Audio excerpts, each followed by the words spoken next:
Hey guys, welcome back to the Paladins Alliance. For this week's video, I want to do something a little bit more about just me talking rather than going through demos. And I wanted to just give you my 2 cents on all the various roster moves that have happened this player break and give you a grade rating after the end of me analyzing their stats on HLTV and then a couple demos that I've already pre-analyzed and give you my thoughts on all these roster moves that have happened. So the criteria that I'm basing all of these on all are from the past 4 demos of each of these players that I've picked out. And we'll start off with the main focus being aim. And obviously the eye test is something that's important in analyzing a player, but it's not the end all be all. So I will give stock to this, but it won't be the definite reason as to why I would give a player a high rating. You'll see that later on with players like Lucky, where they do have some decent aim, but I don't think that necessarily translates to it being a particularly good roster move. And then how good are they at their role?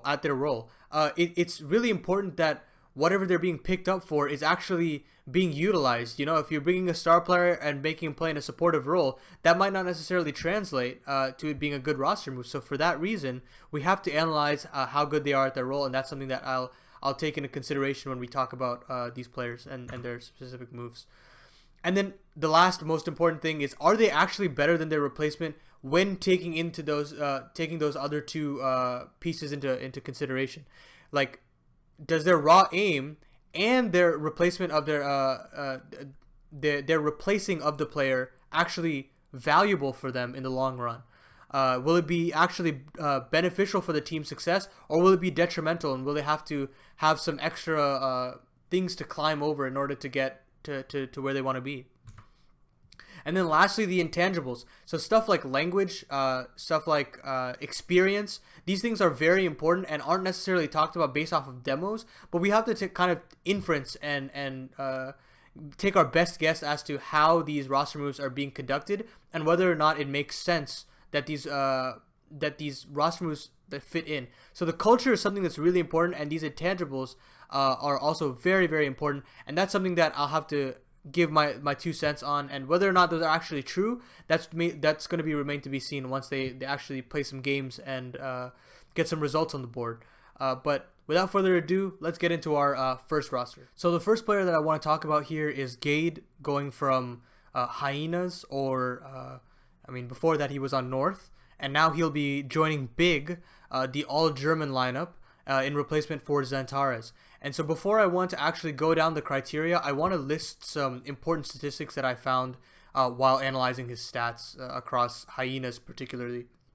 So all these stats that I'll be analyzing will be from the last 3 months of their gameplay, and I think that'll be pretty indicative of how their form is leading up to their replacing of another player. So you can see his ratings here aren't very good. He is under a 1.0 rating on as far as his time on all time goes. Actually, his damage is low. His ADR is low. Like, it's for replacing a star player like Xantares, stats like these aren't necessarily something that's good to see. Like, we don't really want to see, like, the stats alone don't paint a whole picture of a player and their gameplay, but it does give us some signs as to what we can expect heading into something like EPL in the future. So a couple of things that I wanted to take note of is, on Hyenas, he was the IGL, and that's actually one of the reasons why Tapson and Big have been bringing him in. They want to relieve some of the IGL pressures off of Tapson and make Gade call a little bit more. But I think something that I've just been very nervous about is their T sides on Hyenas were very, very FPL-y, scrimmy. It didn't really feel like they were very in-depth as far as strategies were concerned, and it was just like a for fun type of experience where they just wanted to get an organization under their belt. And you can see here, maps like Mirage, Nuke, and Overpass, they had consistently good T-side ratings. But if you look at maps like at Vertigo here, they had primarily CT side win rate. On, I think this is Inferno, almost 60% win rate on CT side. And on Dust 2 as well, they have a 52% win rate. they're winning on the harder side, quote unquote, as far as economy is concerned on all these maps. But what's really worrying is that you should be able to get slam dunks as far as T sides is concerned on a lot of these maps, and they just weren't able to do it. So I'm already very concerned as to the calling of Gade and whether or not that's actually going to bring anything tangible as far as success is concerned for Big. As far as like more stats goes, he does entry a couple times. Like he'll try to go in second, you know, if his entry does die, and it's okay. His entries have been okay. Clearly here it's been negative. It's not been a positive opening stat rate, and across 3 months, we'll see here, it was positive. So all time it wasn't, but 3 months it was, and that's good. It's good to have at least that backup option. So they can be a little bit more malleable in their strategy, but overall, it's not something to write home about. He has some great entries as far as the demos are concerned, or the last 4 demos that I watched, but it's not something that can be completely relied upon. So we're gonna have to look to other people on the squad to either pick up the pieces, or we're gonna have to be stuck with a middling entry fragger. The one shining light here is he is not bad in the clutch. He's around 50-50. He's won a couple 1v2s. He's won a couple 1v3s as well.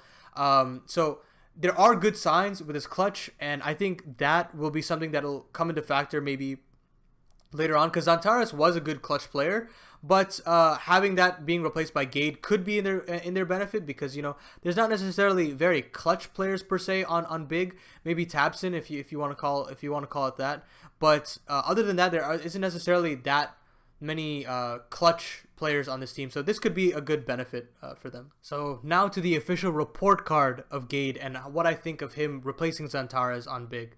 So one thing that we have to ding him on is he objectively has worse aim than Xantares. That's kind of like, in my opinion, it's undeniable. I think Gade is a very average aimer at best, and I think that Xantares is a huge hit to lose as far as biggest firepower is concerned. So now you're just down to Tabson and Searson.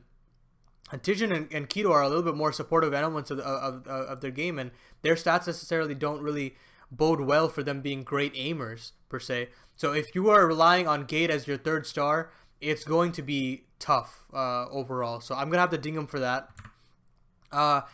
Seeing the stuff that he's actually calling on hyenas is incredibly shallow. A lot of it is like pushing their own smokes from the demos that I've been watching, pushing their own smokes that they're throwing, looking for just dry peaks and trying to collapse on players just by sheer timing alone. There wasn't really much setup in their gameplay. So I think I'm going to have to ding them on that as well. I don't know how much the Big system will change how he calls. Is it going to basically tighten up how he's calling, or is it going to be more of the same, and is Big going to be less tight-knit with how they're calling? So objectively, I think it doesn't really fit well with the Big style, so I'm going to have to ding him on that as well. And then lastly, I have to say that it's a Dane joining a team of full Germans. How will that fare when you have players like Favin out there that could completely replace this replace Xantares' position and actually elevate the roster and provide a lack of language barrier as well? How will that fare? Obviously, Gade is being known. He's being told that he actually does know German, so he can actually handle that just fine. But I don't know how well that'll fare. So I'm kind of so on the intangibles aspect. And for all of these reasons, I'm going to have to say that this roster move is about a C- in my book. Maybe a C, but I think objectively it will be a C- for the Big Clan. So the next player that I have on the chopping block is Lucky, who is being signed on to Astralis as the potential 6th man. But in my eyes, obviously, I believe that he will probably be a mainstay on the roster, as there's potential for the core of Astralis to go their separate ways. But he's being brought on as a primary opper, and he is only 18 years old. So those are the main things to note as far as just overview of Lucky goes. Now, he is coming from a place called Tricked. I'm sure you guys have heard of it. It used to house the old Mad Lions team. But now it houses just young Danish talent, and Lucky has been one of them that have potentially been known to tear up the Danish scene, the tier 2 scene. Tier 2, honestly, maybe even tier 3 scene. So a couple stats that I want to take a look at. You look, and if you're playing with an op, in my opinion, and your stats are as follows in the last 3 months, I'm not necessarily impressed by these stats. As somebody who is trying to join one of the biggest teams, I think it's kind of like a requirement as a young talent to be actually performing well with such an expensive weapon. First of all, the ADR numbers are pretty low, right? And his weapon history is primarily using the op. So in my eyes, it's kind of concerning that his ADR is this low while using a one shot kill weapon primarily. Another thing that I want to take note of is how often he is able to get the opening kill. This is actually considerably well in my eyes. I think it's pretty good that he's able to find opening kills. But I will tell you guys that from the demos that I'm watching, he is a complete non-factor on the T side. He doesn't necessarily know how to put himself in proper positions, and there are certain scenarios where I honestly think he's kind of baiting in some T-sided scenarios where he's not able to get himself stuck into this situation. He kind of has to leave it onto his teammates to get the entries and to solidify the bomb site, while he is just there to maybe watch flanks or get into clutch situations. But the thing is, his clutches aren't necessarily the greatest either. He's 2-9 in 1v1s in the last 3 months. He's won only one 1v2 and he's won one 1v3. So it's very like middling clutch situations, even though they're leaving him into the clutch and letting him be last alive in a lot of these scenarios. So they're pumping a lot of resources into him, as the opper, and they are trying to put him into the positions that where he can frag, and he's still not able to do it. So these things are already kind of a little concerning to me. And again, you can see here, just to reiterate, 46.8% of his kills are all coming from the op. So it's a little concerning that, you know, his M4A1 kills 5.5%, his AK kills 16%. These are a little low. Obviously, he is an opper, but this is a little worrying to see. So some of these stats are already painting a little worrying picture before he's even stepped into the doors of Astralis and taking on his first challenge at EPL. Again, welcome back to the official report card for Lucky. So a couple things that I want to take note of. On the CT side of these demos that I'm analyzing, he's heavily over peaking, so his confidence is really high, but he doesn't necessarily get rewarded for these things. So it's something that very few players are able to get away with. One that obviously springs to mind is Simple. Sometimes he can tend to over peak, but his raw aim just eclipses any situations where that he might get punished, you know. But Lucky doesn't have that capability, and he's doing this at a tier 2 level. It will certainly get punished in the tier 1 level. Absolutely, there's no doubt about that. So that is something that Glaive is going to have to work on with this guy for sure. And again, I talked about it before. His T-opping on the his T-opping has just been a complete non-factor. He's playing a little bit more like supportively, where he just throws flashes for the teammates to take the site for him, and he's not necessarily somebody that's very like close combat. He'd rather just look for watch flanks once the bomb site is secured, or they put him into clutch situations, which he isn't necessarily that great at as well. So both sides of the coin for his AWP is something that's a little worrying, and that something's gonna have to be drastically improved for in his gameplay if Glaive wants to really get something out of him. And again, we noticed that in the weapon stats that his rifling isn't necessarily something that's a high preference to him. He likes to have the AWP at all times, and for that reason, he has a very low rifling kill percentage. So that's something that also may need to be a big fix, but I don't think it'll be too big of a problem overall. And the last big thing is, of course, his young age allows for a longer period of time where Astralis can really hone his skills in and make those things that I've mentioned before a little bit less daunting for Astralis as a whole, and will definitely help over time for him to have time to nurture under somebody like Glaive. And again, his base aim is solid, so there is that something to fall back on if all goes to shit, really. And for all of these reasons, particularly all of the reasons before, I have to take it at face value of what's going on with him, as far as both sides of the Counter-Strike coin, as you will. And the only reason why I do improve his rating here will be because of his young age. And for all of these reasons, I'll give it a C+. Not even a B minus. I think I give it a strong C plus at best, maybe a C if I'm feeling a little bit bad about Lucky in general. So I think the hardest roster move to actually gauge at face value is going to be Esatag joining Complexity in place of Rush. So the support concept is always something that a lot more analysis has to be done as far as the demos are concerned, and for that reason, I'm going to have to like recap what I saw on Cloud9. The other issue is his last 4 demos all were from Cloud9, but as the primary opera of the squad. So some indications as to how this roster move is actually going to play out is something that is going to have to be more of an inference rather than a actual hard, concrete truth to this roster move. So you see his ratings, they aren't necessarily very good. But again, he is a support player. He's a jack of all trades type of player. He probably might be the second op, depending on how config is feeling throughout EPL and beyond. And he could also play support positions. He can play in anchor roles. He can play rotator. I think he can play all these types of positions, and that's a very, very good plus for this team moving forward. That if they want to do any more roster moves on the other half of the spectrum, of the international spectrum, i.e. JKS or Poison, you have the Esatag thing to lean back on in the future. We look at his individual stats as well. He has a positive opening statistic, and we look at the last, let's go 6 months actually.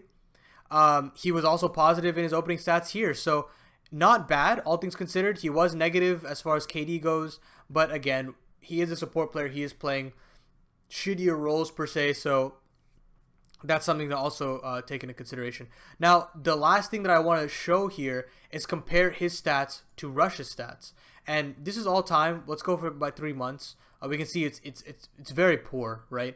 And I have to say, I really don't like this move as far as Esatag replacing Rush, because as far as aim goes, Esatag definitely eclipses Rush. There's no doubt about that, and the ratings do seem to prove that he was a weak link of the team, but I think there are a lot more problems on Complexity that does not warrant this move right away. So I think Esatag is a good replacement for Rush, but as far as the grand scope of Complexity and their success, I don't think it's going to be a big deal as far as their placings go. I think they'll consistently still be that 9th to 12th place team, and it'll be a couple more roster moves before I actually think that they're an elite level team again, like they were in the beginning of 2020. So the report card for Esatag, he will be replacing Rush on Complexity.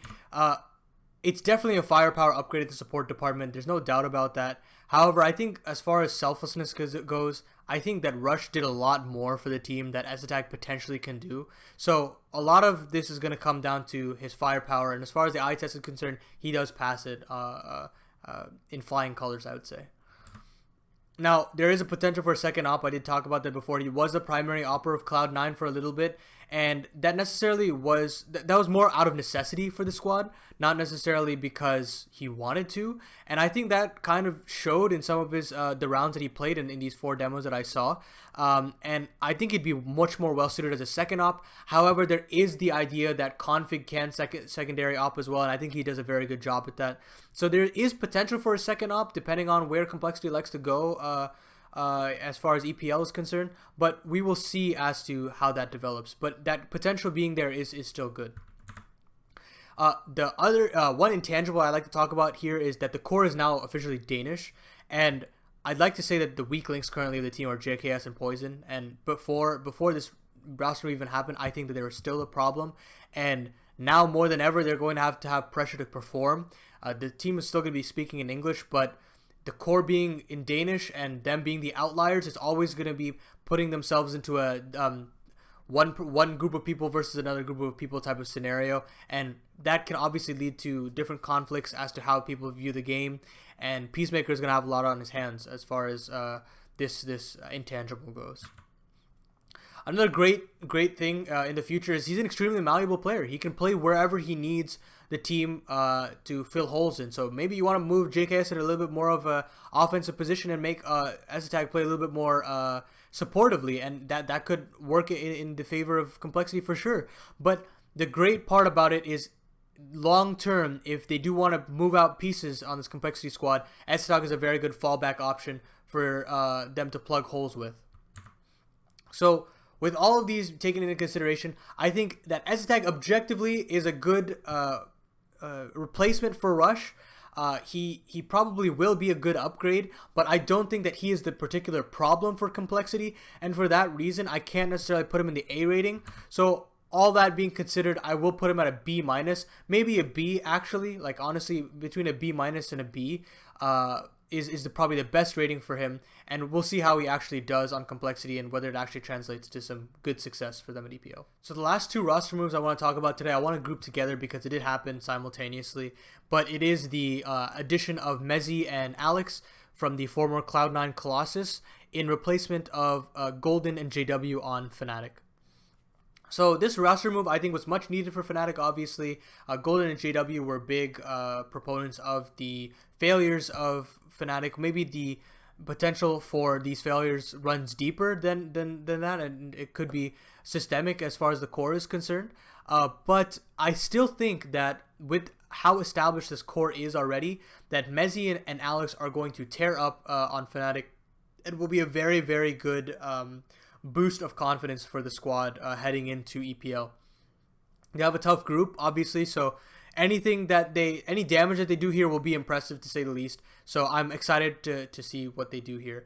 I won't be going over Alex's stats particularly because, you know, he is the IGL.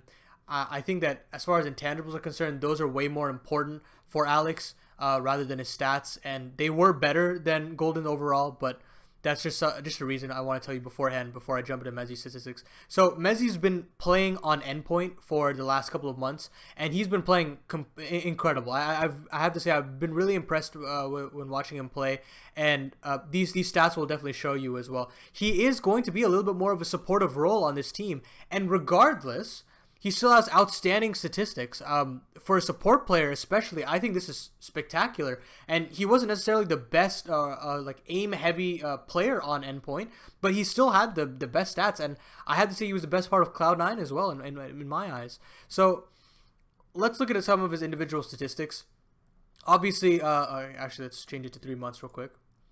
So you can see here, a very, very good KD, I have to say. And let's look at his opening stats here. This is amazing. This is amazing, honestly. I have to say, I'm very thrilled to see that he's done so much to improve himself in the tier 2, and he's learned so much from the Cloud9 experience that I think that just regardless of what happens, I think this is going to be a great experience for him, and he's going to learn a lot at the tier 1, and he's going to be able to apply what he's learned back on Cloud9 and on endpoint, and he's going to be able to really shock people here. I'm sure he's going to do well on the squad. And you can look at his event history, just crazy numbers, really. Again, it's tier 2, but I'm just shocked that they're not even placing very highly at these events, like 9th to 12th here, 9th to 10th here. But he is still playing his heart out, and I think that is definitely going to translate. He's hungry. He's willing to prove himself. He came off of a disappointing roster, and now he's going to prove himself. I can guarantee you that. And having Alex beside him, somebody that he's played with before, is going to be very, very integral to their success overall. So we've run a little bit long for this week's video, but I still want to get the final report card out of the way. Mezii and Alex replacing JW and Golden on Fnatic. Now, we obviously know that one intangible that has to elevate their performances on Fnatic is that they're both hungry to right the C9 wrongs that they've done. They've faced a lot of harassment and critiques from the community as a whole, and I think they're definitely willing to bounce back on Fnatic, and they'll show what they can do. They were always obviously a very selfless duo on Cloud9, and I think they were the best pieces of Cloud9, and they will show it here to elevate the already established core of Fnatic. Broland, Crims, and Chiquinho have all showed a lot of promise throughout their career, and this will definitely be elevated by players like Mezii and Alex, and I think this is the exact type of roster move that you need to elevate the roster and make them more confident in themselves as they go about EPL this coming week. Mezii's obviously gained a lot more experience on endpoint, and that's going to translate as far as playing on Fnatic goes. He's played on endpoint before. He's gone to C9 and been humbled, even though he was the best piece of Cloud9, he's come to Endpoint, he's torn up the tier 2 scene, and with all of these pieces of experiences combined, I think he is going to really have a magnum opus type experience on Fnatic, and he will definitely prove himself, I believe, at EPL. And again, harkening back to what I said before, they've already had a semi-established core. Crims and Brolin have been playing together for a long time. Jaquinho has been primary opping with them for a little bit, and I think that having a selfless duo like mezii and Alex is going to elevate that squad through and through. So again, as you can see, I'm very positive about this roster move. I think it is the best roster move out of all of them. I know that there are doubts about how Alex is going to fit into the squad, but I think all in all, with everything in consideration, I have to give this roster move an A. This is going to be my first A as far as the roster move report cards go, and we'll see how they perform at EPL. I have high hopes for them, and I'm excited to see where it goes.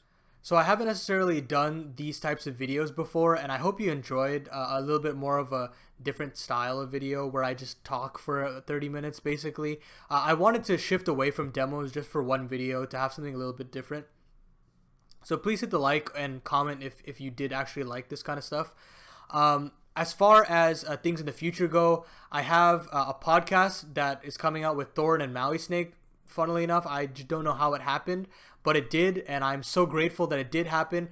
Please go check it out. I'll drop it in the description. And again, thrilled to have that. So if you're new here, welcome. I hope you can subscribe and join me on the journey to 1,000 subscribers. And I'll continue making videos. And next week, we'll be back to a little bit more of a demo analysis. And I'll be talking about one to watch for each team. Or sorry, not each team. Each group of EPL before things kick off in a couple of weeks. So stay tuned. Stay subscribed. And I'll talk to you guys in the next video. Peace.